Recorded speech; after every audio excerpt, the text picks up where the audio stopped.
Okay, Mr. Summer, my first question to you is, how did you get started in radio? Where did your career begin? Okay, my first question to you is, would you please call me Dick? Okay, Dick. Okay. That's better. Thank you very much.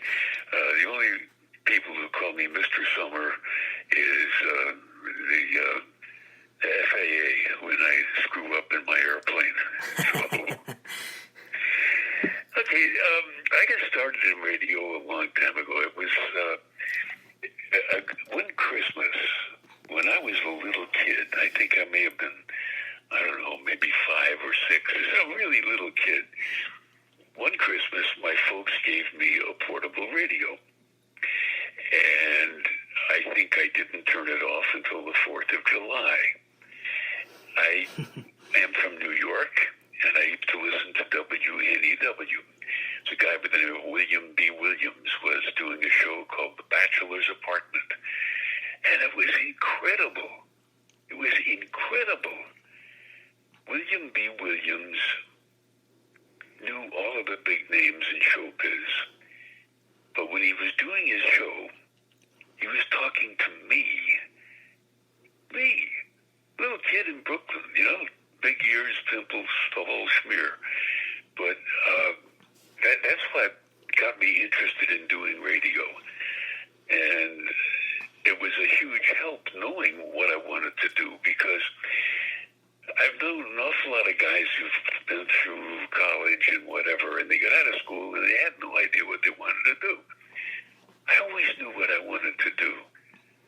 I wanted to be the voice in that box, Because, let me tell you a little story.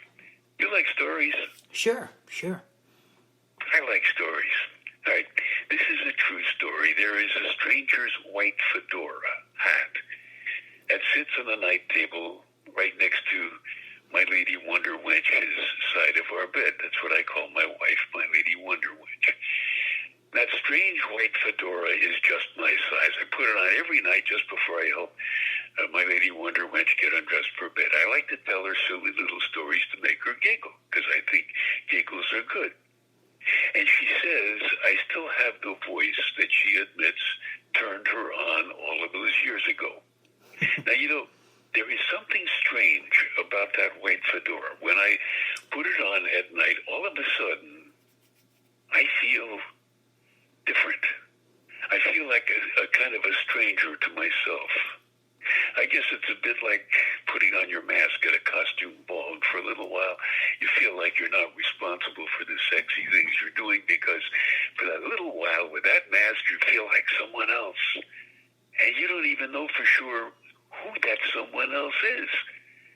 It is a genuine, powerful, instant personality change. Putting on that white fedora makes me feel a little like I did all those years ago when the light in the radio studio flashed on, because that meant the mic was open. And some kind of instant magic happened to me. I changed. For just as long as that sign was lit, I wasn't an ordinary guy who was responsible for a mortgage and kids and graying hair. The instant that mic light flashed on, I became just a voice in the night. A voice that slipped out of a magic little box and into some people's lives. There were kids who hid that magic box with my voice under their pillows, and it made them feel safe. It was a voice in the night that made some guys smile. Believe it or not, it actually turned some women on. And talk about magic, one of those women became my Lady Wonder Wench. And as time went along, I went from one station to another, and I finally got a call from WNEW. And I got to work with William B. Williams. It was, what a trip that was, Trey. What a trip.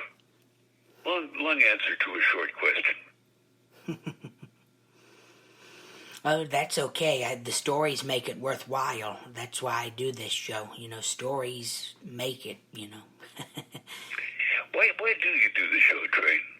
Well, the show, I'm in Mississippi, and I have my own little studio, and it broadcasts on YouTube, Facebook, Apple iTunes, Apple Podcasts, Spotify, Pandora. We used to be on iHeartRadio, but not anymore. That changed with when that because they had something come up last year with iHeart, and I tell you a funny little story about iHeart. The guy who, I don't know if he's still winning it, but do you know Bob Pittman by any chance? I've heard of him. Yeah. Okay. I was at NBC Radio in New York, and they changed general manager. And as happens many times when a new general manager comes in, they changed program directors. New general manager came in from Chicago, and he brought his program director along. His program director was Bob Pittman. Bob Pittman was a very young guy at the time. He was about 30 years old, which is very young to be a program director in New York. He was a very talented guy, but we all knew that he was going to take the station tight top 40. So, we all knew we were going to get fired. I mean, Imus and Wolfman Jack and Cousin Bruce Morrow and me, the whole staff got fired, and we knew it was going to happen. Mm-hmm. So when it was my turn, Bob did the usual, come in and close the door and sit down trip. I don't know if you've been through that yet or not, but you will be eventually. And so I did. I sat down, and he said, I've never heard anybody who can communicate like you can. But we're not going to do that anymore. You're fired. That was my story about Bob Pittman. He left WNBC, and he started MTV. Mm-hmm. And then when he got bored of doing MTV, he went over to iHeartRadio. I think he's still there, if I'm not mistaken. I'm not sure, because I worked with iHeart through their podcast department. My show was with their podcast streaming service for 4 or 5 years, and then my podcast was let go from them, and so were a few other podcasts. They let go of a lot of podcasts. Uh-huh. Well, so Bob Pittman fired you too, guy. I guess so. Now I know who fired me. That's a great giggle. Let me ask you something. You promoted musicians on the radio. What exactly does that mean? What did you do? Well, for the first 2 years when I started my show, I played music and I interviewed a few musicians. Nobody big. I mean, they're big. Everyone's big in their own way. I interviewed some musicians and some old-timey musicians and singers, and I promoted their music on. I played their music and got their music around, and they got more gigs on other radio shows, or they would people would hear my show, and they would see them at concerts or conventions and stuff, and word of mouth, spreading the word. Well, that's terrific. And you wrote screenplays too. What kind of stuff did you write? Just some minor stuff, nothing that got on film or television, but some theater productions, some short stories I've written, and I've also done theater acting. I've done that more than radio, but radio is my passion, really, I love to hear that. I love to hear that somebody who is doing radio has a passion about it, because radio is the last place that you can really get close to somebody. You know what I mean? I've done a reasonable amount of television too, and that's fine. But in TV, you are, the camera's pointed right at you. I used to love doing remotes a lot. broadcasts away from the studio. Mm-hmm. Because usually speaking, what would happen, somebody would come up and say, "You don't look like you sound."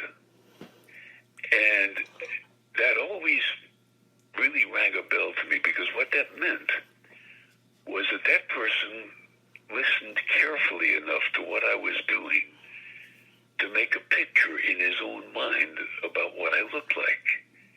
You can't do that on television. The camera's pointing right at you, and that's it. But on radio, you can look like whatever you want to look like, and it's beautiful. As I told you before we started doing the show, I told you, there's some people who can do theater of the mind, and I admire that. Mm-hmm. There are some. Willie B. did that. But I think you can take a step further and do theater of the heart. And that's what I've tried to do for a long time. Yeah. That's what that production that I sent you is all about. Yeah, I try to do that as well, because, it becomes a part of you, a character, and you have to work with that character. It's your character, you're portraying it, and you evolve with it. What I was telling you about, when the mic light went on to me, everything else around disappeared for me.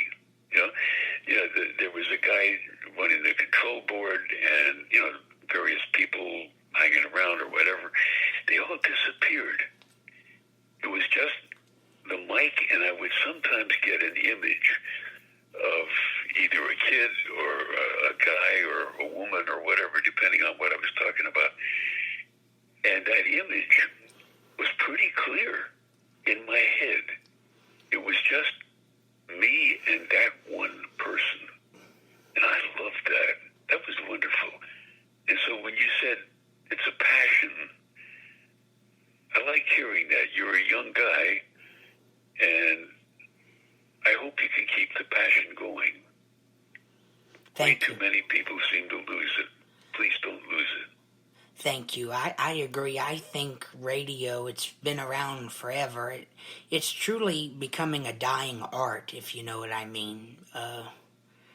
It's not what it used to be, If radio was what it is now, when I first started listening, when I was a kid, putting the radio under my pillow, I guess a lot of people can say that. But if radio was then the way it is now, I wouldn't have been interested in it. I would have done something else for a living. Mm-hmm. Yeah. Like I said before we started the interview, it's the good, bad, and the ugly. There's so many sides of it, and I've experienced them all in my young career already, and I think that helps me a lot. I've experienced so much of it. Well, you said you had the good, bad, and ugly. What was the good? The good is connecting with people. I love to talk to people like yourself, interviewing people. And I really don't think it's an interview. It's a conversation, It's not really, I just drill questions at you and, you fire answers back at me. I don't really see it like that. I see it as just a conversation between two people that talking about something they both have a passion for and love. And that's very important. Do you find a lot of people in radio still have a passion? A lot of the older DJs I have interviewed, yes. Yeah. Because I interview a lot of older people. I'll interview some young people, but I've said this before on my show. The young people, I was born, I'm young, of course, but I grew up by my grandparents and my parents who were of an older generation, and, I had a different experience growing up and watching television and listening to old-timey radio, and so the people my age today I've talked to, they didn't really necessarily grow up with what I grew up, And that's true. Yeah. it's hard to connect with that. Yeah. The connection is